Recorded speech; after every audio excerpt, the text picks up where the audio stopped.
Assalamualaikum warahmatullahi wabarakatuh. Waalaikumsalam warahmatullahi wabarakatuh. Salam sejahtera untuk kawan baik Nur Iswan Channel. Salam menjernihkan pikiran dan menebar kebaikan. Jumpa kembali bersama Bang Andi Haryanto Sinulinga alias Bang Ucok. Selamat datang Bang Ucok. Selamat petang, selamat malam buat semuanya. Oke, Bang Ucok. Pasca deklarasi tanggal 2 September ya, Mas Anies dengan Caimin sebagai capres dan cawapres.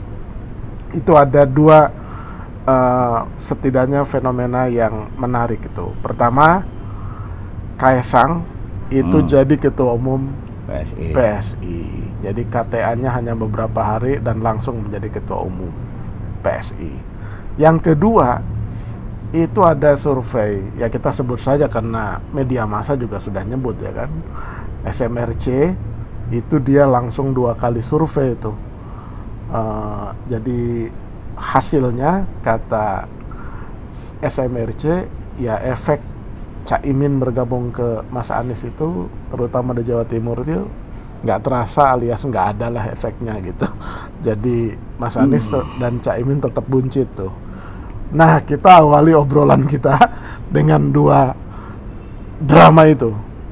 Gimana Bang Ocok ngelihat Kaesang jadi ketua umum tuh? Ya itu malangnya anak-anak biasa itu, kemalangan anak-anak biasa yang tidak punya privilege seperti anak-anak pembesar, apalagi anak presiden ya. Jadi Kaesang jadi ketua umum PSI ya karena anak presiden. Kalau dia bukan anak presiden dia nggak bisa jadi ketua umum. Nah kita ini kan orang yang berproses di organisasi, apalagi di organisasi mahasiswa ya, kita di organisasi ekstra universiter itu kan di training dulu tuh kita itu 1 minggu ya, pengenalan terhadap organisasi, disiplin organisasi, nilai-nilai organisasi, langsung selesai seminggu itu ada follow up kan, ikut banyak kegiatan, diproses tuh, learning by doing tuh, tidak bisa langsung jadi pimpinan. Bahkan di tingkat komisariat aja nggak bisa kita jadi pimpinan tuh, ya kan? Jadi tingkat fakultas. Iya, komisariat itu kan tingkat fakultas gitu ya. Nggak bisa kita jadi pimpinan tuh, harus berproses dulu itu. Nah itu kalau organisasi yang benar kan. Nah tapi kan ini kalau anak-anak PSI mengatakan sesuatu yang baru, yang belum pernah ada gitu. Ya emang nggak pernah ada, aneh gimana? Mau bilang gimana ya kalau Kaesang mau sehebat apa prestasinya, kalau nggak anak presiden ya nggak bisa juga jadi ketua umum PSI dalam waktu 2 hari kan. Nah apalagi kehebatan-kehebatan yang dikomunikasikan itu kan sumir tuh, bisnis bangkrut itu kan ada semua itu kita bisa bisa cek semua itu, bukan bisnis yang memang betul-betul real bisnis gitu. Ya itu cuman sekedar pencitraan, jualan pisang, jualan martabak. Ya mana ada orang jualan pisang sampai 75 miliar penyertaan modal itu kan nggak masuk akal tuh. Jual pisang tuh 500.000 udah cukup modalnya tuh. Kalau begitu ya hebat kan. Kita ini sering sekali disuguhi dengan informasi-informasi yang yang kalau saya bilang itu tidak mendidik ya. Kaesang bukan anak orang biasa gitu. Kalau Pak Jokowi dulu ya dia betul anak orang biasa dulu, kemudian jadi pengusaha, punya duit, kemudian jadi kepala daerah kan, wali kota Solo. Jadi wali kota Solo 2 kali. Dan anak-anak ini kan lahir ketika orang tuanya sudah bukan menjadi orang biasa lagi, sudah menjadi bangsawan, jadi gubernur, jadi presiden kan bangsawan. Jadi ya Kaesang, Gibrannya itu anak bangsawan yang diberikan karpet merah dengan dalil Jokowiisme itu. Jadi dari situ aja kita udah bisa lihat bagaimana komitmen organisasi itu pada program, pada nilai-nilai, atau pada ideologi tertentu, atau kepada figur yang lebih cenderung pada kultur feodalisme tuh. Jadi memfigurkan Pak Jokowi, jadi bukan mengambil nilai-nilai gitu. Nah kalau misalnya ada partai katakanlah seperti PDIP itu menjual Bung Karno misalnya, tapi kan nilainya ada. Ada nilai yang dijual, ada sesuatu pikiran Bung Karno yang bisa dipercakapkan. Gus Dur misalnya kayak begitu, ada sesuatu yang bisa dipercakapkan. Pak Hatta misalnya, ada sesuatu yang bisa dipercakapkan tentang konsentrasi dia terhadap pengembangan ekonomi koperasi dalam hal ini. Misalnya yang orang katakan bahwa bapak koperasi itu Muhammad Atta. Jadi ada sesuatu yang bisa didiskursuskan kemudian dibawa sebagai sebuah agenda program. Nah kalau ini kan nggak ada. Jadi apa Pak Jokowi ya? Pak Jokowi itu ya paradigma pembangunan pembangunan isme itu artinya adalah yang penting bangun gitu loh. Walaupun kemaslahatannya nggak banyak, kalau perlu bikin kereta cepat dianggap ya bikin aja kereta cepat. Walaupun sebenarnya kemanfaatannya itu tidak mendesak. Kita perlu kereta cepat, iya perlu itu sebagai sebuah proyek mercusuar. Tapi negeri ini belum membutuhkannya kalau kita bandingkan dengan kebutuhan-kebutuhan yang lebih mendasar. Misal soal subsidi pupuk. Itu dalam beberapa tahun belakangan ini itu ada 10 triliun subsidi pupuk itu dicabut tuh. Jadi anggarannya itu dikurangin tuh dari APBN kita itu. Itu yang membuat subsidi pupuk di bawah itu, pupuk bersubsidi itu langka. Dan ini kan yang semua petani kita menjerit nih. Ya karena pupuk bersubsidi itu langka. Itu diambil tuh anggarannya, dikuras anggarannya. Tapi di sisi yang lain tuh membangun kereta cepat tuh, yang ini untuk kepentingan banyak orang, ya, yang ini hanya untuk segelintir orang yang berduit yang bisa mengkonsumsi naik kereta api cepat ini. Jadi itu, apakah pola pembangunan isme kayak begini nih yang mau mereka jual ke publik? Kan itu juga nggak jelas tuh. Ya pokoknya istilah zaman dulu itu adalah pejah gesang derek Pak Jokowi gitu kira-kira. Kalau kata orang Jawa itu adalah mau hidup mau mati ya ikut Pak Jokowi. Ya. Dan itu diimplementasikan oleh statement-statementnya elit PSI itu tegak lurus kepada Pak Jokowi gitu kan. Iya, itu yang menurut saya di satu sisi kan anak-anak PSI, sisi yang lain juga kan bertemu dengan kepentingan politiknya Pak Jokowi. Jadi saya kira Pak Jokowi berkepentingan pasca dia menjadi presiden, dia perlu ada alat politik. Nah, kendaraan politik yang dia jamin yang bisa betul-betul membela dia nanti ini. Ya kan, membela dia kalau sudah tidak jadi presiden lagi. Coba kita lihat ya Pak SBY. Dia punya Partai Demokrat tuh, nggak jadi presiden lagi. Coba bayangkan tuh, coba di seolah-olah apa yang dia kerjakan tuh nggak ada nilainya kan. Selama ini macam orang pesakitan Pak SBY diperlakukan tuh. Padahal dia punya 50 kursi di parlemen. Nah jadi hitungan saya dalam konteks itu, dalam konteks kepentingan Pak Jokowi logis dibesarkan saja partai PSI ini, didorong supaya dapat kursi di parlemen. Nanti itu menjadi benteng pertahanan Pak Jokowi kepada pemerintahan yang baru kalau ada kritik hal-hal yang dianggap tidak melanjutkan program Pak Jokowi atau mendiskreditkan program Pak Jokowi. Jadi kalau misalnya dikatakan program Pak Jokowi itu jelek, maka anak-anak ini yang akan tampil untuk membela itu. Nah kalau ada program Pak Jokowi yang tidak dilanjutkan, maka anak-anak ini yang akan tampil nanti untuk menyerang, mendesak untuk supaya program itu diteruskan. Nah tentu dia akan semakin kuat kalau dia ada di parlemen. Itu jadi kompetisinya, pertarungannya tidak hanya di percakapan di ruang publik, tapi juga sudah masuk pada suprastruktur di parlemen. Kembali ke soal figur presiden yang dalam tanda petik membolehkan, merestui atau mungkin juga mendukung anaknya masuk ke gelanggang politik ya. Bahkan Pak Harto ya, sekelas Pak Harto yang 30 tahun berkuasa, Pak Harto itu nggak memaksakan Mbak Tutut itu langsung jadi ketua umum loh. Iya. Terus Bung Karno ketika dia kuat-kuatnya juga sama, tidak memaksakan Mbak Mega jadi ketua umum PNI. Iya. Iya kan? Gus Dur apalagi. Ya kan, Mbak Yeni itu ya dibiarkan untuk tarung sendiri. Artinya presiden-presiden kita terdahulu itu amat sangat memahami bahwa anaknya itu harus melewati tempaan-tempaan ya. Kalau Pak Jokowi ini langsung ketua umum PSI loh. Iya. Kalau dia mau dia bisa larang loh. Yang paling terang itu ya Pak Harto ya, anaknya sudah besar-besar, Mbak Tutut ya. Kalau Gus Dur kan ya ini belum terlalu matang waktu itu. Begitu juga apa namanya, kalau kita lihat yang lain tuh. Tapi Pak Harto tuh, Pak Tutut tuh sudah matang sekali. Usianya sudah sekitar hampir 50 tahun itu pada waktu itu ya. Karena itu di periode terakhir akhir-akhir beliau itu diangkat jadi menteri kan. Yang sebenarnya kalau pada waktu itu mau ngambil Golkar, ambil aja ketua umum Golkar bisa itu. Dilakukan Pak Harto untuk sebagai macam-macam tadi, benteng pertahanannya, jadi kekuatan politiknya. Jadi Golkar jadi benar-benar menjadi partainya Pak Harto kan. Bisa dia lakukan seperti itu. Tapi ya itu tadi kembali pada kematangan pemimpin tuh. Menurut saya kematangan pemimpin, dia terlihat lebih cinta keluarga atau lebih cinta untuk kepentingan banyak orang, atau lebih ideal lagi kita sebut sebagai kepentingan bangsa dan negara itu. Terus gini ya, apa ya?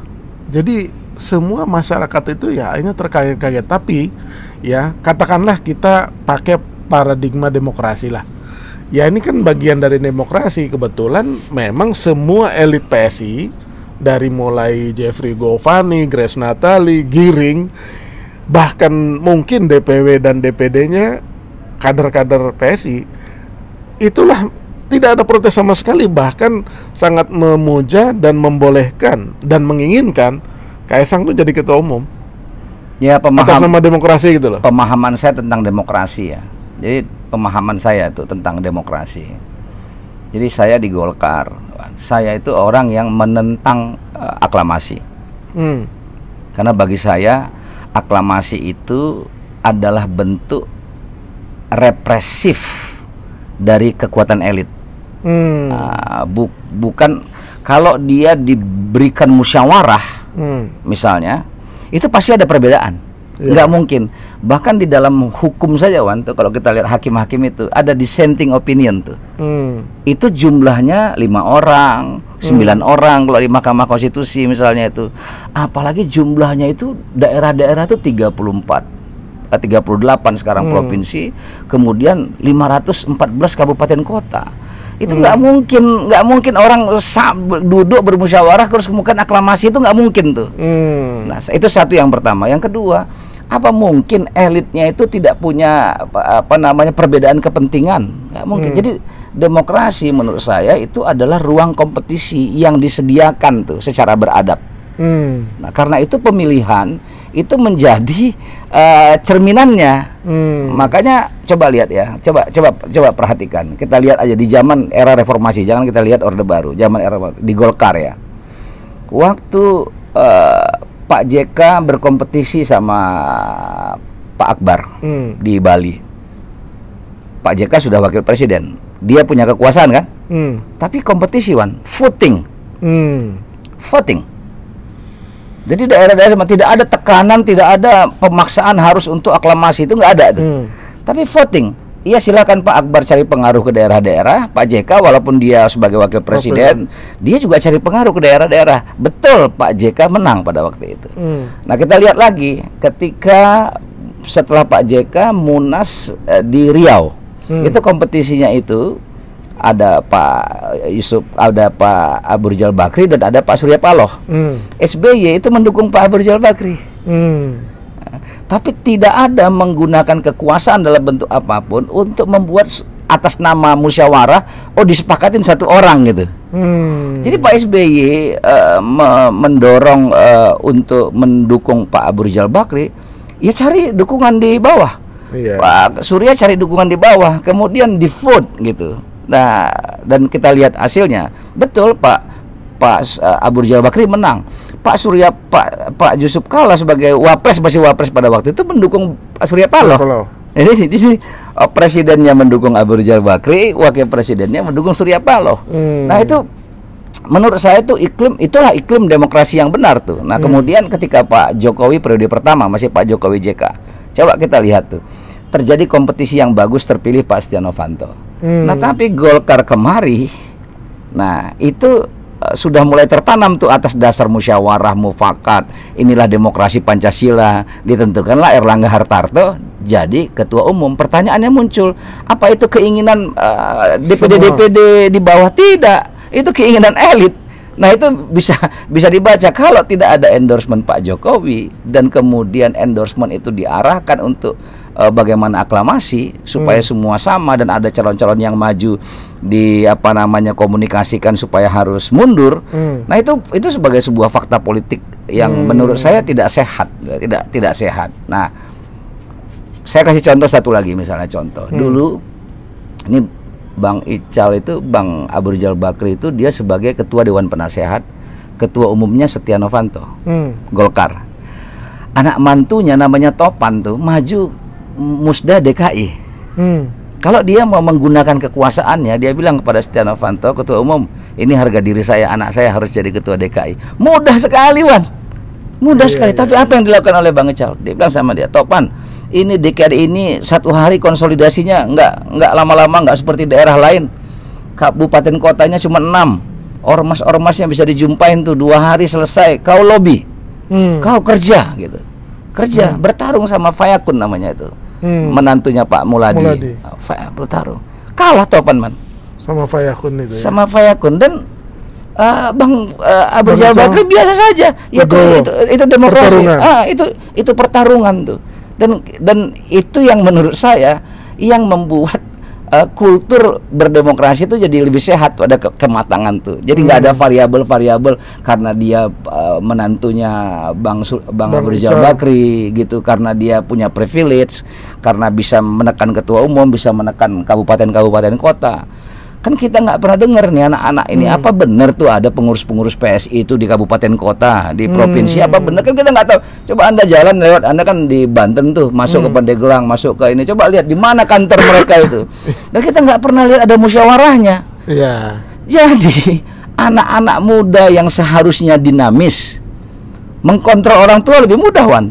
Anak-anak muda itu jauh lebih sulit karena dinamis, egonya masih tinggi, tiba-tiba terbentuk kultur musyawarah mufakat, aklamasi. Itu nggak logis menurut saya itu. Anak muda yang jadi bagi saya itu anak-anak muda yang ada di situ itu semua itu anak-anak muda yang menghamba pada kekuasaan aja, menjadi klien dari patron. Siapa patronnya? Pak Jokowi. Jadi mereka cuma klien aja. Ya ke kiri kata Pak Jokowi, kami ke kiri. Ke kanan kata Pak Jokowi, kami ke kanan. Ya ini sebenarnya bukan manusia, ini barang.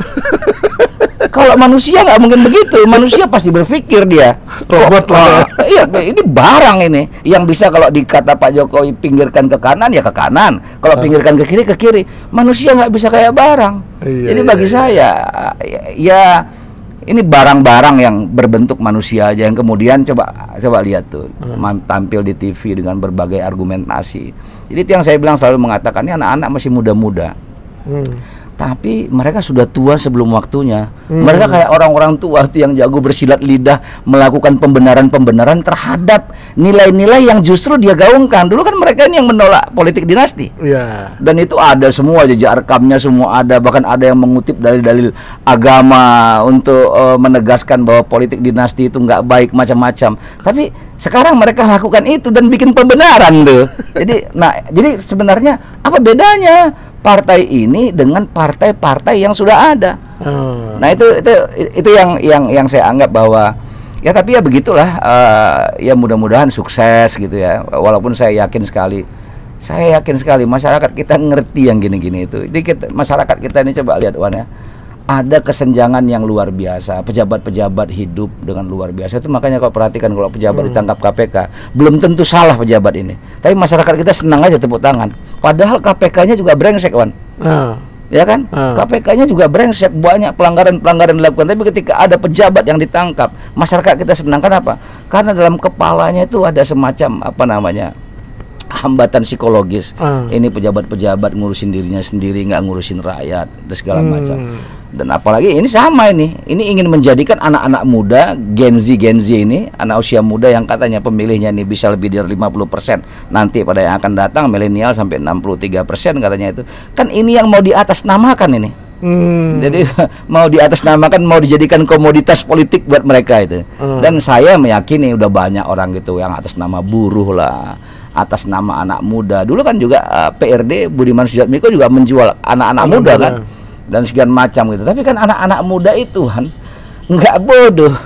Mereka itu banyak anak-anak yang terdidik yang sudah ada di banyak-banyak partai itu, di partai-partai lain juga ada, di partai-partai lain kan juga ada anak-anak mudanya kan.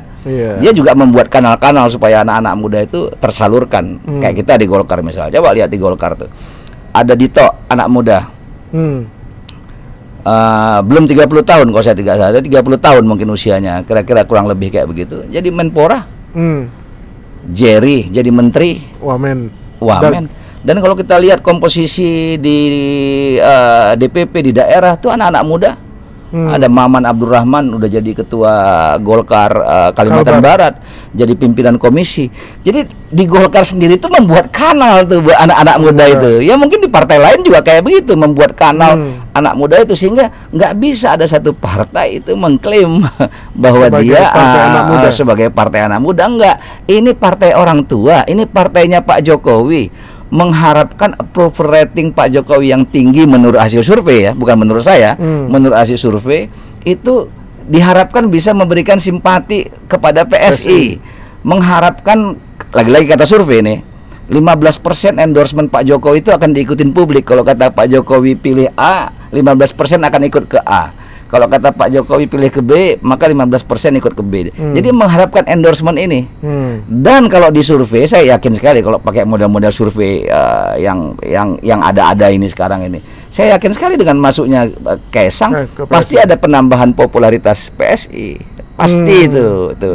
Nah, dampak dari bapaknya tadi kan. Nah, sebagai sebuah pragmatisme politik, inilah yang dicari anak-anak ini semuanya itu. Anak-anak PSI itu, supaya ya partainya besar. Kan nggak mungkin gini-gini terus kan. Dan inilah salah satu caranya menggantungkan kepada Pak Jokowi. Nah, kita lihat nanti pertama berhasil apa tidak. Kalau berhasil, hebatlah anak-anak ini. Kalau nggak berhasil, pertanyaannya muncul, kalau Pak Jokowi sudah tidak jadi presiden lagi, apa masih seistimewa ini Kaisang?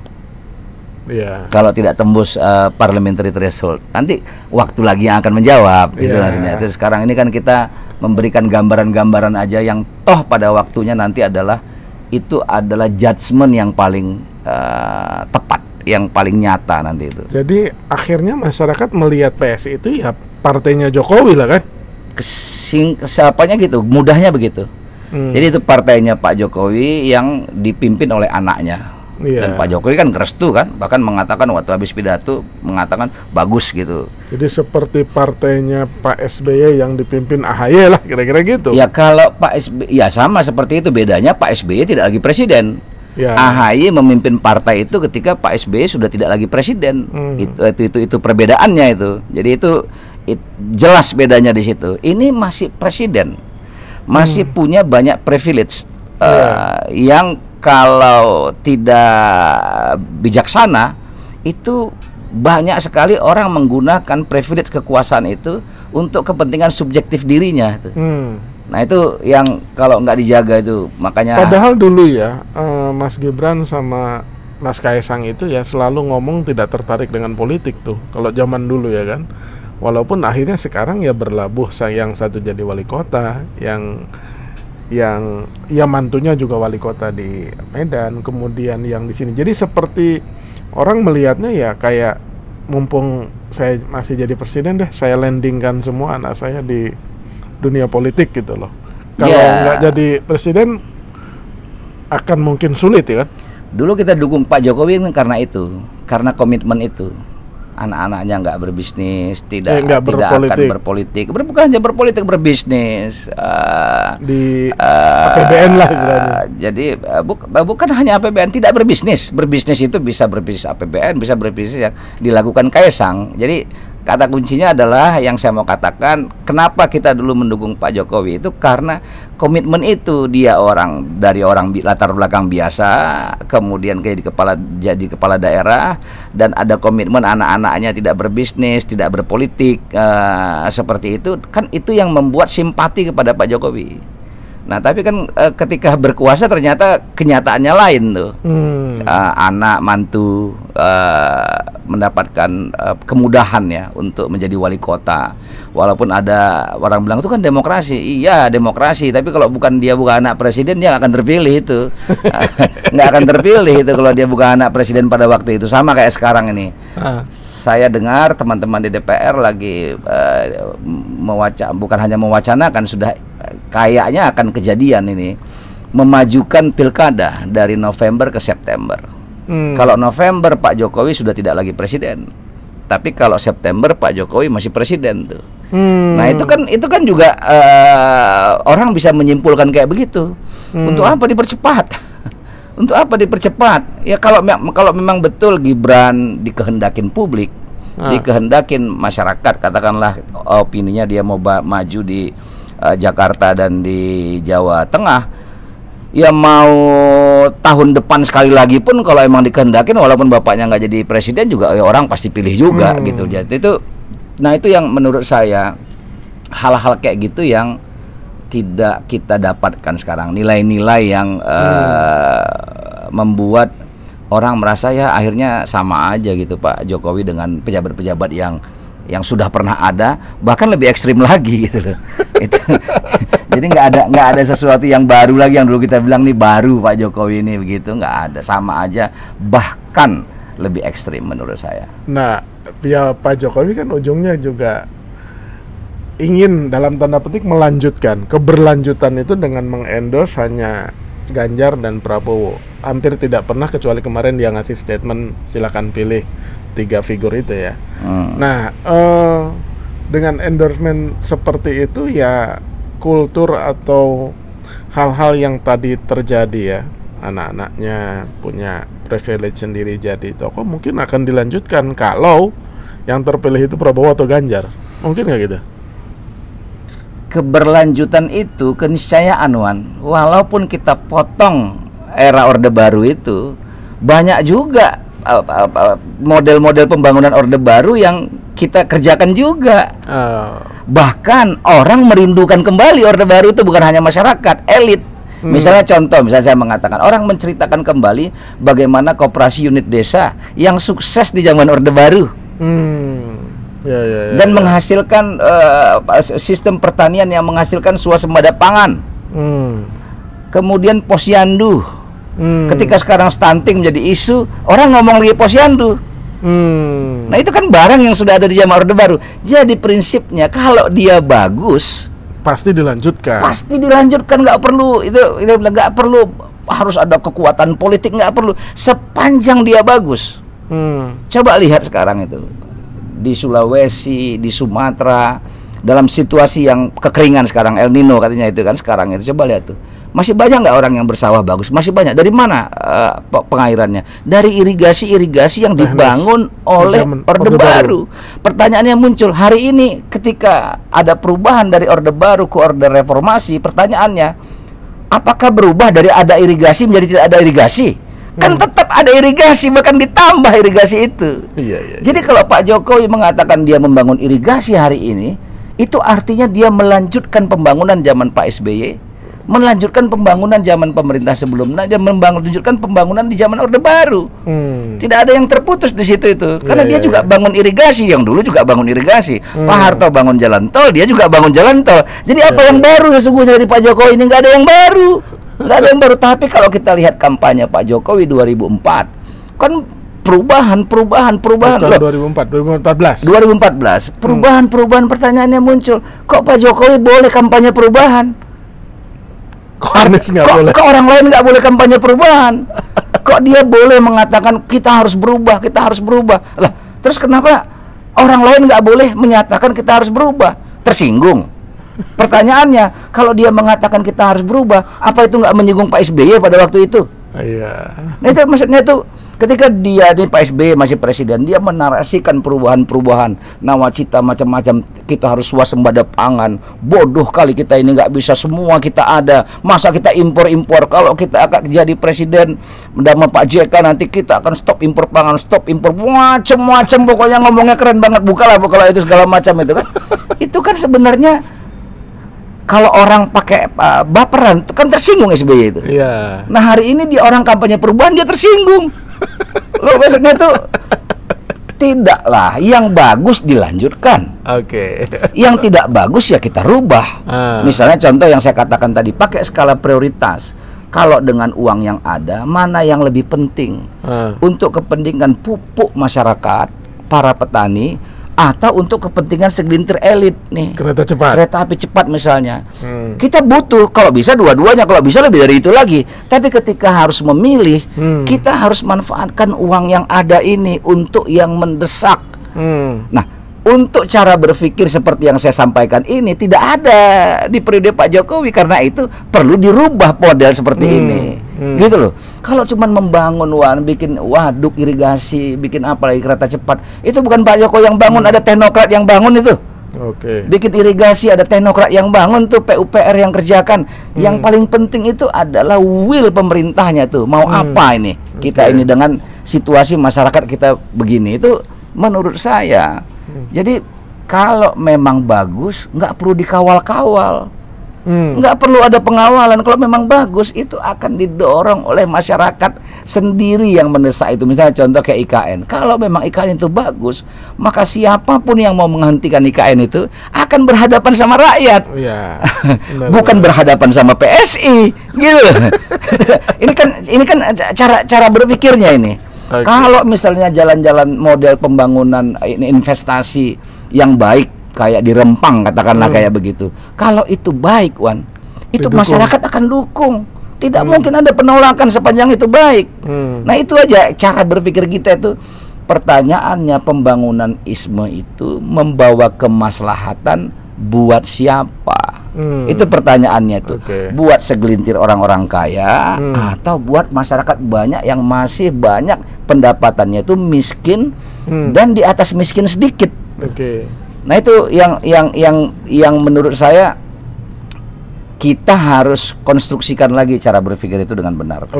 Soal narasi ya, narasi perubahan dan keberlanjutan. Narasi perubahan kan terus digulirkan oleh Mas Anies dan Caimin, ya kan? Tapi di survei selalu Mas Anies itu masih di nomor 3, ya kan? Nah, survei terakhir malah SMRC itu ya itu di Jawa Timur saja, Ganjar itu udah di atas 44%, bahkan 45% kalau tidak salah, ya kan? Kemudian Prabowo tuh 28 kalau salah. Anies tuh cuma 12 apa berapa gitu loh. Gimana Bang Ocok ngelihat survei itu? Gini ya, artinya narasinya apa memang nggak diambil masyarakat? Atau ya surveinya yang masalah itu? Jadi gini, prinsip kembali ini kan akhirnya kita ngomong survei ya. Kembali ke survei. Saya itu bukan tidak percaya survei. Saya percaya survei sebagai sebuah metodologi untuk merekam preferensi publik. Baik itu digunakan untuk mengukur customer satisfaction misalnya di dunia bisnis, maupun mengukur tingkat kepuasan publik terhadap kinerja pemerintah dan lain-lain termasuk elektabilitas tuh.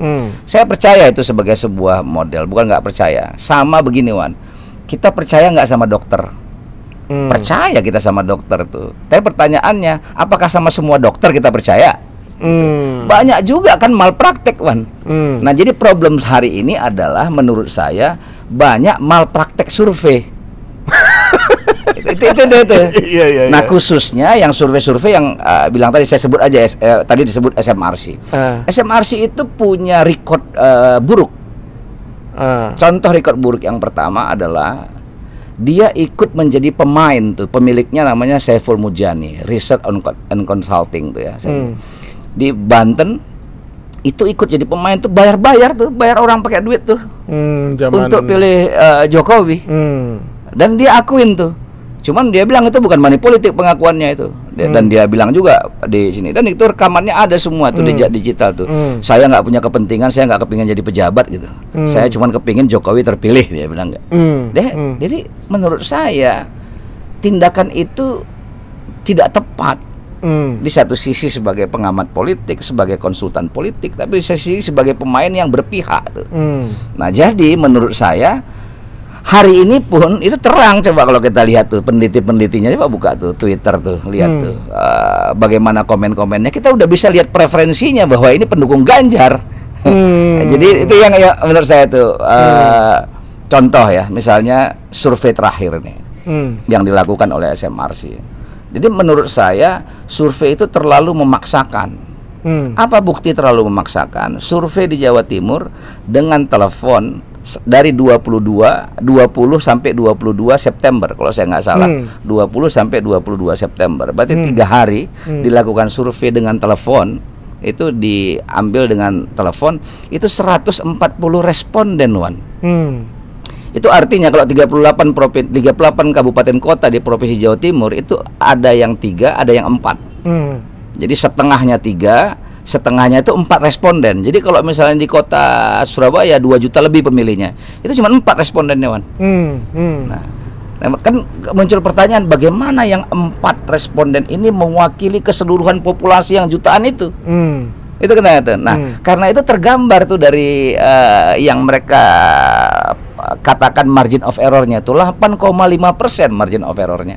8,5% itu artinya kalau kita kali 2 dia itu up and down itu berarti 17% tingkat kesalahannya. Pertanyaannya, kalau 17% tingkat kesalahannya, untuk apa survei? Gitu loh maksudnya itu. Ini terlalu memaksakan, hanya kepingin dapat judul. Judulnya adalah pasangan Ganjar Mahfud, Anies dan Muhaimin, atau masuknya Muhaimin jadi pasangan Anies, itu tidak mendongkrak elektoral. Itu yang saya selalu mengatakan. Ini orientasi survei ini itu mengangkat realitas publik atau dijadikan untuk dijadikan sebagai alat untuk membentuk opini publik. Nah, kalau kita periksa, ya kecenderungannya yang ingin membentuk opini publik. Nah, kan nanti pada judul-judul aja, Wan. Judul-judul yang kalau misalnya katakanlah saya nanti tinggal dilihat misalnya, ya udah nih. 2 kali survei SMRC temukan elektabilitas Anies dan Caimin di Jawa Timur posisi ketiga. Ini kan judul nih. Sebagian publik kan nggak baca sampai detail-detail nih, margin of errornya, metodenya, segala macam, kemudian membuat kalkulasi begitu-begitu itu kan nggak sampai itu. Nah, ada yang terpengaruh, pasti ada yang terpengaruh. Ada yang tidak terpengaruh, banyak juga yang sudah tidak terpengaruh lagi. Nah, jadi survei-survei ini makanya selalu berantakan, Wan. Misalnya contoh, Jawa Barat dulu yang pertama, zaman Pak Agung Gumelar maju. Seluruh survei, Wan, Pak Agung itu on the top. Pak Agung kaget hasilnya kok Ahmad Heriawan yang menang. Padahal seluruh survei sampai 1 minggu sebelum pemilihan itu masih Pak Agung. Nah, pertanyaannya ada apa? Kok terjadi perubahan? Di DKI Anies oke lah, kita nanti supaya nggak ada sentimen tuh Anies. Di Jawa Tengah Sudirman Said. Jadi banyak sekali hasil-hasil survei itu tidak menggambarkan realitas yang dinamis, ngerti gak? Nah, walaupun realitas yang dinamis ini kan coba mereka potret dari waktu ke waktu kan? Nah, dari waktu ke waktu. Itu yang saya selalu katakan itu. Yang kedua, publik sudah tahu survei ini adalah bisnis. Dan mereka tahu, karena itu banyak orang yang sudah ogah-ogahan untuk ditanya-tanyain, Wan, karena dia tahu saya ini akan dijadikan komoditas untuk bisnis lembaga survei itu. Makanya kalau kita lihat terakhir saya bacakan ya, saya ini baca aja. Kalau kita lihat terakhir survei yang mereka lakukan tanggal 2 dan tanggal 11 September, itu mereka mengambil sampling 180 responden. Dari 180 responden itu ya, yang valid cuma 150 atau 83%. Itu berarti ada 30 responden yang tidak valid tuh. Tingkat kesalahannya tinggi, nggak bisa diambil tuh. Ya, itu pembuktian bahwa sebenarnya orang juga udah malas ditanya-tanyain. Untuk apa sih ditanya-tanyain ini itu segala macam, kemudian jawaban-jawaban saya itu waktu yang saya buang jadi komoditas buat Anda untuk kepentingan politik dan bisnis. Nah, itu saya juga sampaikan kepada banyak orang juga begitu, dan kita juga begitu. Karena itu saya yakin sekali akan banyak yang tidak terekam oleh lembaga survei. Yakin sekali, karena kesadaran publik, mereka sudah malas ditanya-tanya gini. Karena para lembaga survei ini kan dengan sesuka hatinya di ruang publik, dapat fasilitas media segala macam itu, memunculkan angka-angka dan menghipnotis persepsi publik tuh untuk A, B, C, dan D gitu, seolah-olah orang didikte. Nah, orang Indonesia itu nggak suka didikte, Wan. Nah, jadi makanya saya yakin sekali Saya yakin seyakin-yakinnya bahwa apa yang disurvei ini tidak menggambarkan realitas. Nah, kenapa keyakinan saya lagi muncul yang terakhir itu? Lo kok nomor 3, kok yang nomor 1 sama nomor 2 mau dikawinkan? Lo gimana logikanya kan? Nomor 1, nomor 2 tinggi elektabilitasnya, Pak Ganjar dan Pak Prabowo, Pak Prabowo dan Pak Ganjar tinggi. Yang nomor 3 Anies nomor buncit. Loh, harusnya kan Wan yang lemah bergabung, Wan. Yang lemah cari kawan bergabung untuk lawan yang kuat. Ini sama-sama kuat bergabung untuk melawan yang lemah. Ini maksud saya tuh apa ya?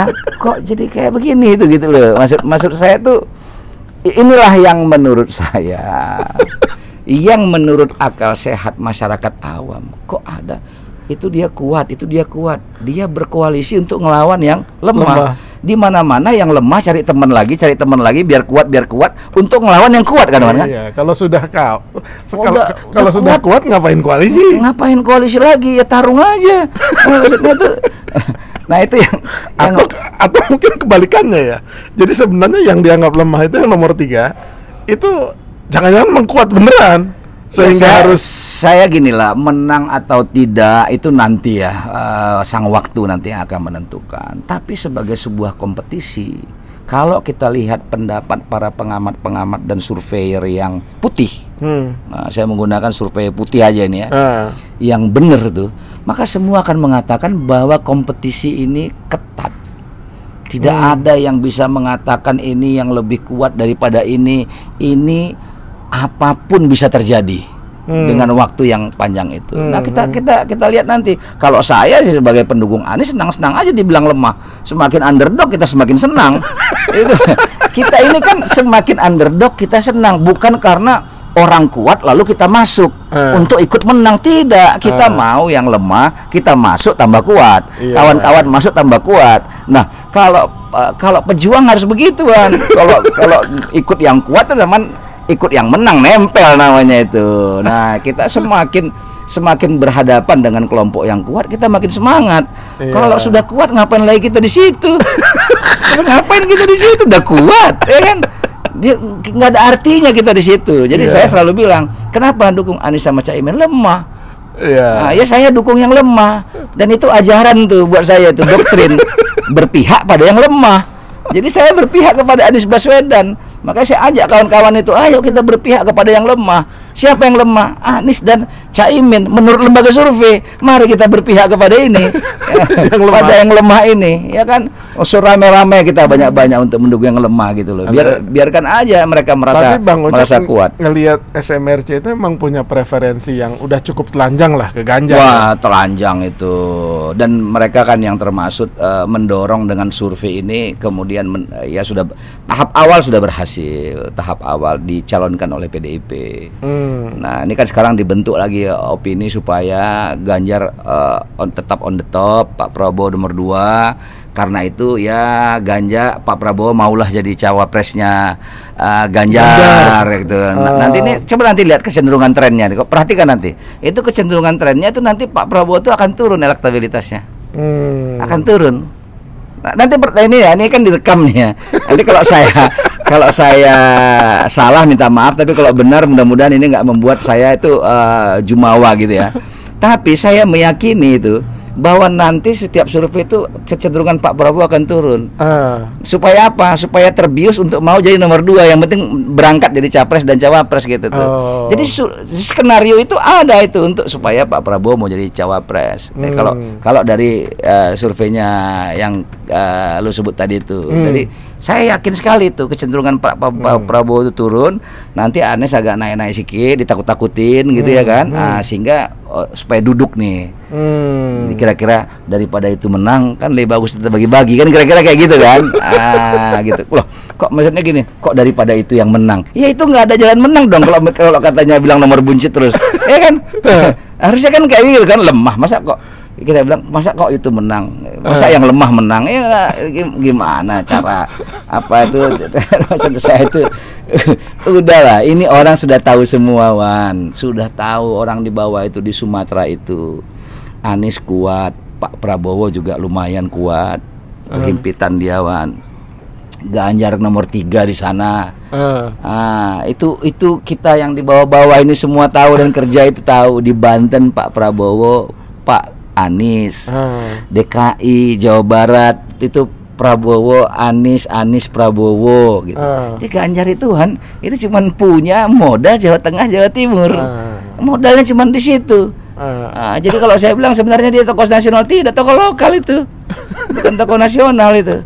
Nah di Jawa Timur pun tidak signifikan kan, tidak mayoritas juga gitu loh. Nah ya paling ada tambahan nanti di daerah-daerah kecil, kabar provinsi yang ini di Bali misalnya, di NTT dengan jumlah pemilih 3 jutaan kira-kira kayak begitu.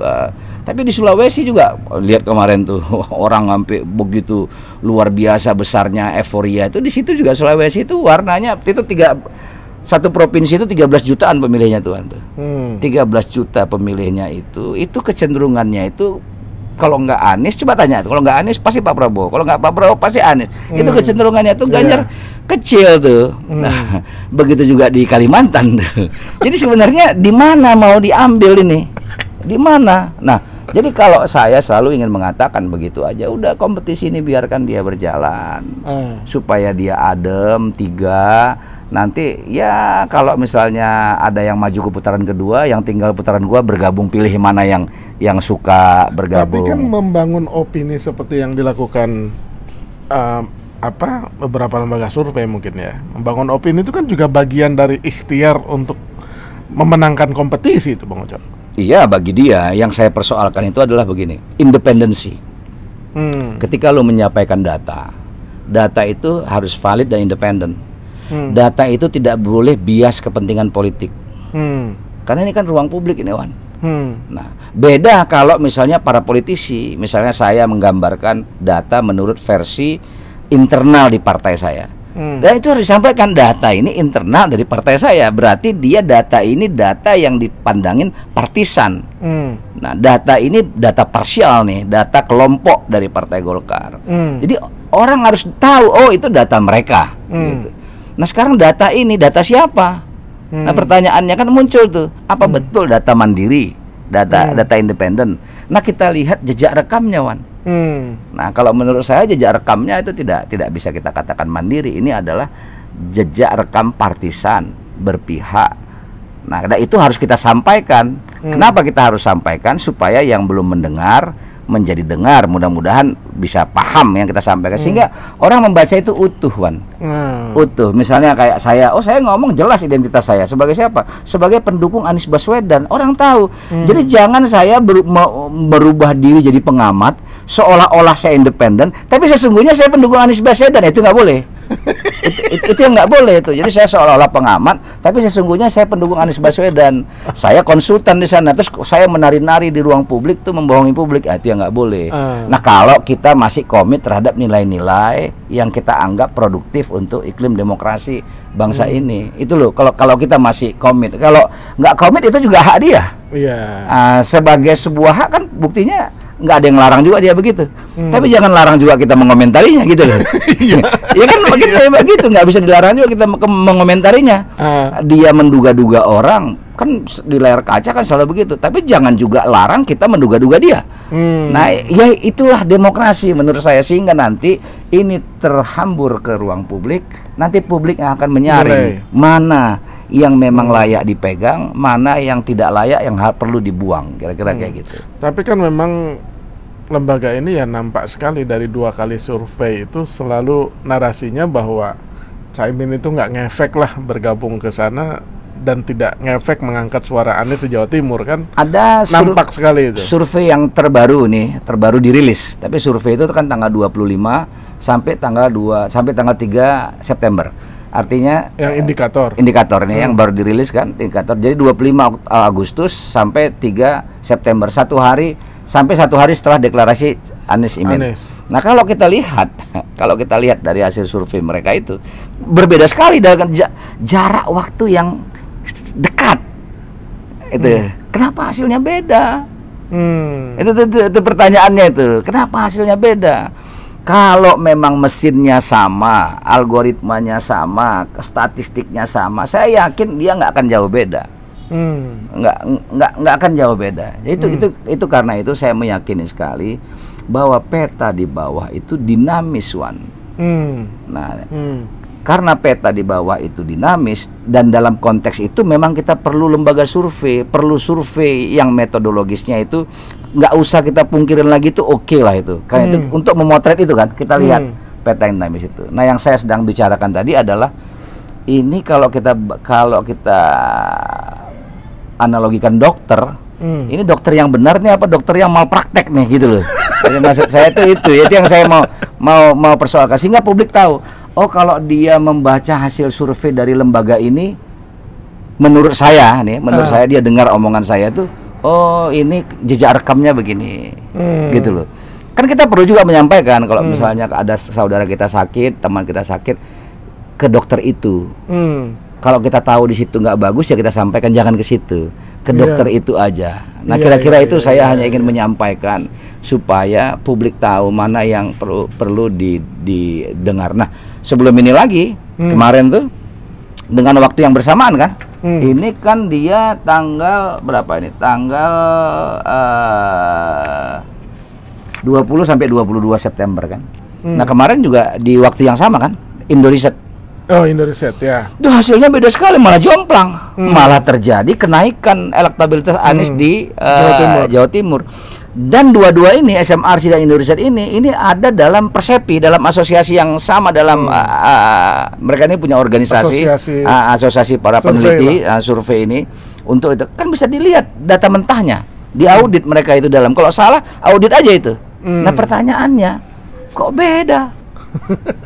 Itu yang saya maksud tuh, kok beda hasilnya. Jadi kesimpulan kita hari ini adalah beda survei, beda hasil. Pertanyaannya, kenapa beda survei, beda hasil? Karena banyaknya para surveyor merangkap sebagai konsultan politik. Akhirnya data yang dibuang ke publik itu bias. Itu tuh. Nah, sekarang coba sebut nih, kita ngomong jujur aja. Mana lembaga survei yang dikontrak oleh Anies Baswedan selama di DKI sampai sekarang mana? Makanya saya selalu bilang sama Anies itu, Mas, kontrak lembaga survei, siapin uang yang banyak supaya pendapat mereka sama kita tuh agak manis dikit, gitu loh. Iya, udah pasti itulah. Gimana sih, Wan, masa lu udah, walaupun ada yang jelek-jelek, tapi ada aja cara untuk, misalnya ada data-data yang ini, ada cara mengemasnya supaya nggak terlalu menohok. Coba bayangkan ada seorang pengamat lembaga survei mengatakan, kita nggak hitung lah itu Anies Baswedan Muhaimin itu, katanya nggak masuk putaran kedua. Loh, itu pengamat apa itu? Ada anak muda itu, nanti lama-lama saya sebut namanya itu. Maksudnya, ya nikmatilah keuntungan di ruang publik itu, ya kan. Tapi juga jangan terlalu percaya diri sampai menohok orang kayak begitu. Apa namanya? Kita nggak hitung itu atas nama publik. Publik nggak hitung juga itu, katanya. Dari mana maksudnya? Kalau nggak hitung ada angkanya dalam statistik survei. Itu maksudnya itu, inilah kadang-kadang itu yang menurut saya itu. Saya mau berdamai orangnya, kita pakai aja mereka supaya pendapat mereka itu benar. Kayaknya Anies nggak, dia yakin ini. Dan nanti kalau jadi pemerintah pun saya kira harus begitu. Yang dipakai itu adalah lembaga survei negara, BPS. Kita sudah punya lembaga survei negara, Wan. Anies di DKI pakai BPS, bisa diukur kok kepuasan publik, apa hal-hal yang dibutuhkan masyarakat, tingkat inflasi, bisa diukur semua kok oleh BPS. Dan itu lembaga negara. Nah, kalau sudah ada lembaga negara untuk meriset kinerja pemerintah, untuk meriset preferensi publik, aspirasi masyarakat, apa yang menjadi kebutuhan masyarakat, kalau untuk meriset inflasi kita gimana, kemudian pertumbuhan ekonomi kita gimana, ada lembaga BPS itu. Ngapain lagi kita kontrak lembaga swasta? Iya. Itu maksudnya, Nana. Ya, sebagai pembanding bisa aja. Iya, boleh sebagai pembanding data pemerintah. Tapi mereka juga pakai data BPS juga. Iya. Iya, benar. Lo gimana? Kamu mau membanding data pemerintah, mereka juga pakai data BPS juga. Iya. Loh, Itu yang saya apalagi di BPS banyak jago statistician hebat, yang hebat-hebat ya, jadi ya pastilah itu udahlah kalau pemerintah itu kan dia kuat lah itu mereka itu. Tapi itu pun perlu dibanding. Kita ini belum ada kelompok sipil yang bisa membandingkan itu. Jadi mereka pakai juga BPS gitu loh. Nah, kalau sudah ada BPS, ngapain kita kontrak lagi lembaga survei? Pakai itu lembaga negara yang ada.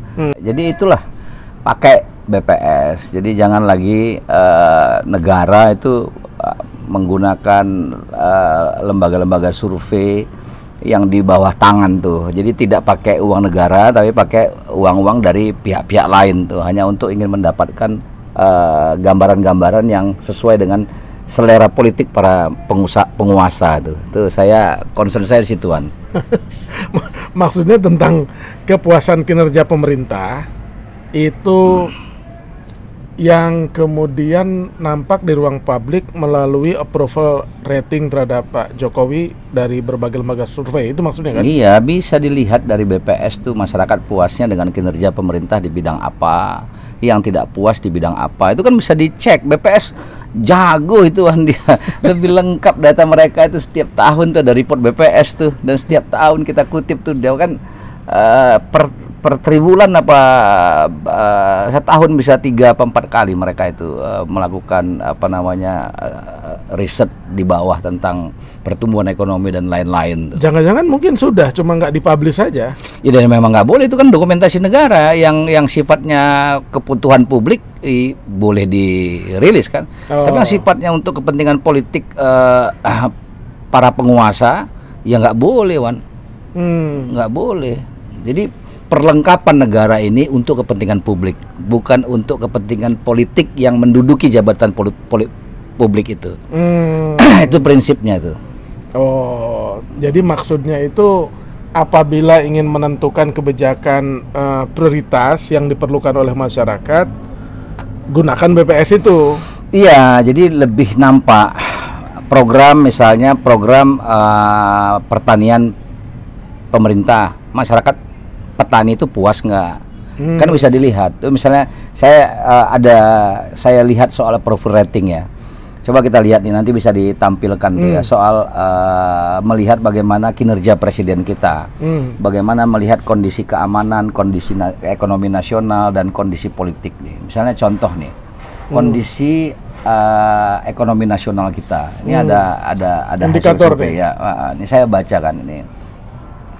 Jadi kondisi ekonomi nasional Indonesia, bagaimana Ibu, Bapak melihat keadaan ekonomi nasional pada umumnya sekarang ini, sangat baik, sedang, buruk, atau sangat buruk. Nah karena itu ada kriteria, kategori sangat baik dan baik. Jadi yang bilang sangat baik itu 1,3%, yang bilang baik itu 28%. Jadi 28% tambah 1,3%. Berarti 29,5% kan? Yang mengatakan baik ini digabung jadi satu. Jadi yang mengatakan sangat baik dan baik digabung jadi satu. Nah kemudian ada kategori sedang. Nah yang sedang ini menjawab yang paling banyak nih, 45%. Yang mengatakan buruk 22% dan sangat buruk itu 2,2%. Berarti 24,2%. Nah jadi ada 5 kategori, Wan. Sangat baik, baik, sedang, buruk, sangat buruk, 5 kategori. Nah tambah kategori yang terakhir adalah tidak tahu, tidak jawab. Itu kan 5 kategori. Itu untuk melihat ekonomi, melihat kondisi keamanan, melihat kondisi politik, itu menggunakan 5 kategori ini. Tapi ketika mengukur kinerja presiden, yang digunakan tuh 4 kategori. Sangat puas, cukup puas, kurang puas, tidak puas sama sekali. Kategori sedangnya hilang. Nah, seandainya sangat puas, dikatakan juga ada cukup puas. Sangat puasnya ini 14,8%, cukup puasnya 66,4%, kurang puas 16,1%, tidak puas sama sekali 1,8%. Nah, sekarang digabunglah jadi satu nih, sangat puas dan cukup puas tuh bisa digabung jadi satu, sehingga hasilnya itu 81%, Wan, tingkat kepuasannya. Pertanyaannya muncul, bagaimana kalau dimasukkan kategori sedang juga di sini seperti yang ini tadi? kondisi ekonomi, politik dan keamanan tadi itu dimasukkan kategori sedang, misalnya sangat puas, cukup puas, terus ada kategori sedang, baru kurang puas, tidak puas sama sekali. Saya yakin kategori sedang itu sangat tinggi pasti. Iya, Nah, seperti karena yang kondisi ekonomi tadi. seperti kondisi ekonomi tadi, karena dia ada kondisi sedang, itu artinya sedang itu tidak bisa dimasukkan dalam cukup puas dan sangat puas, dan juga tidak bisa dimasukkan ke kurang puas dan tidak puas sama sekali. Dia berdiri di tengah sendiri, sedang namanya juga. Nah, karena itu kalau itu dibikin variabel itu, maka Sedang. saya yakin ada variabel sedang, ada kriteria sedang, ada kategori sedang. Maka saya yakin sekali sangat puas dan cukup puasnya itu akan berkurang. Rendah. Pasti jauh lebih rendah, karena kecenderungannya masyarakat kita kalau ditanya itu asal ada pilihan sedang, ketika dia mau bilang puas nggak puas juga, mau bilang tidak puas juga ya nggak puas ya, so-so gitu. Jadi variabel so-so itu, sedang itu ya nggak kiri nggak kanan gitu, itu nggak ada dalam sajian kategori yang disajikan ke masyarakat. Tidak ada. Nah, karena tidak ada, dia mencari mana yang rasanya lebih pas. Nah, masyarakat kita itu kalau kecenderungan kurang puas, tidak puas sama sekali itu pasti lebih kecil. Kalau dia sangat puas dan cukup puas itu pasti lebih besar. Kalau tidak ada kategori sedang. Kalau ada kategori sedang, maka yang puas-puas ini saya yakin akan banyak masuk dalam kategori sedang. Karena itu jumlah kepuasan pasti menurun, berkurang dari apa yang ada ini. Nah, ini yang menurut saya harus dilihat ya. Saya ini melihat aja, saya nggak tahu apakah ini disengaja atau tidak gitu ya. Tapi saya mencermati hasil. Tapi bisa tuh diusulkan ke Mas Burhan indikator supaya taruh sedang lah di situ. Iya bisa. Kira-kira hasilnya gimana tuh Mas Burhan? Bisa. Kira-kira kalau kita misalnya kasih masukan pada teman kita, misalnya Burhan, kenapa kalau kondisi ekonomi nasional, kondisi keamanan, kondisi politik ada variabel sedang, bisa nggak untuk mengukur kinerja presiden itu dimasukkan juga kategori sedang? Sehingga kalau supaya kita tahu ya kan kita bisa bandingkan kan, misalnya ini kan metodewan, kan jawaban masyarakat itu kan tergantung kuesioner pertanyaan yang lu sajikan. Saya aja baru sadar loh itu. Nah, jadi kalau misalnya kondisi juga baru sadar nggak ada sedang ternyata. Kondisi ekonomi nasional ini misalnya 5 kategori, sangat puas, baik, sangat baik, sedang, buruk, sangat buruk. Nah, kenapa di kerja pemerintah itu hanya ada 4 variabel, tidak 5 variabel dilihat.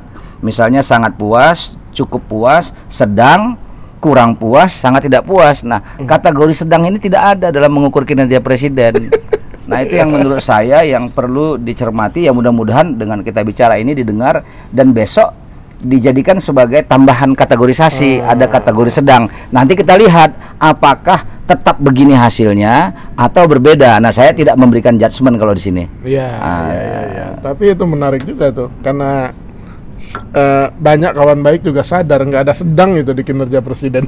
Iya, tapi di kategori di hal-hal memetakan kondisi yang lain ekonomi ya, politik apa? Iya, kondisi ekonomi nasional ada kategori sedang. Dalam kondisi keamanan kan ditanya masyarakat kondisi keamanan gimana, ada kategori sedang. Ditanya lagi kondisi politik kita gimana, ada kategori sedang. Dan semuanya kategori sedang itu tinggi. Tinggi semuanya itu. Nah, kecuali kondisi keamanan. Nah, kalau kondisi keamanan itu sangat baik, sedangnya itu lebih kecil tuh.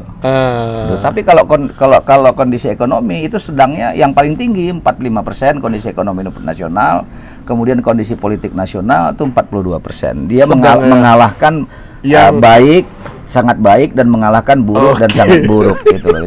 Itu kan hal-hal yang kita bisa cermati, kita lihat ya kita kan jelek-jelek gini kan bisa juga jadi pengamat sebenarnya, tapi kita memilih menjadi pelaku dari dalam sebagai politisi lah, gitu dia. Ya nggak bodoh-bodoh amat lah kita ini. Memahami gitu-gitu. Gitu Pak Iswan. Terima kasih Bang Ucok. Tidak terasa ini lebih dari 50 menit ya kan, bahkan hampir 1 jam kita ngobrol. Ya. Awalnya tadi itu di belakang ada bulan purnama, Bang Ucok. Oh iya, kayak kalau diginiin, kalau giniin tuh nampak tuh bulan purnama di belakang sana tuh. Nampak kalau lu naikkan gitu tuh, biar pemirsa terus wah itu dia tuh nampak tuh. Itu tuh. Ini. Ini tuh bulan purnamanya. Bulan purnama. Tadi waktu di awal kayaknya ada bulan purnamanya. Enak di atas ini, kan kita menikmati rooftop salah satu istana di Jakarta Timur pokoknya lah. Menikmati apa namanya anugerah Tuhan yang berikan kepada kita. Oke, Bang Ucok. Nikmat apalagi yang mau kita dustakan, Wan. Enaknya hidup ini. Jadi nggak usah khawatir menghadapi yang nomor 3 ya. Ya nggak ada. Justru karena kita tahu ini nggak kuat, ya kita kepingin hadir di situ untuk memperkuat. Itu kalau udah kuat tuh apalagi nggak butuh kita mereka. Jangan-jangan sudah terlalu kuat nggak butuh rakyat lagi, jangan-jangan. Iya benar. Itu makanya suka-suka aja kan kalau ngomong sembarangan gitu. Iyalah, semoga ada manfaatnya. Ya, Oke, terima kasih Bang Ucok. Apalagi setelah lihat 1 juta masyarakat di Sulsel tumpah ruah ya kan. Besok di Bandung katanya juga akan seru ya. Mudah-mudahan. Nanti di Sidoarjo ada, Wan. Itu juga ratusan ribu saya dengar kapan itu yang Sidoarjo? Saya nantilah. Mungkin itu nanti biar yang berkompeten tuh penyelenggara yang ngumumkan. Tapi saya dengar aja akan ada pertemuan Anies Muhaimin di Sidoarjo. Artinya makin optimis lah. Walaupun selalu digiring opini Anies lemah, nomor 3, Jawa Timur nggak ngefek, tetap Bang Ucok optimis. Ya, biarlah mereka bilang lemah. Kita selalu aja. Nah, lemah gimana kalau lemah? Kan nggak bisa kita membesarkan diri kita. Gitu. Oke, terima kasih Bang Ucok. Demikian kawan baik, mudah-mudahan dan insya Allah bermanfaat untuk kawan baik semua dalam memahami dinamika politik terkini dari mulai soal Kaesang, PSI, sampai yang paling seru adalah dalam tanda petik ya potensi malpraktek lembaga survei. Oke, terima kasih.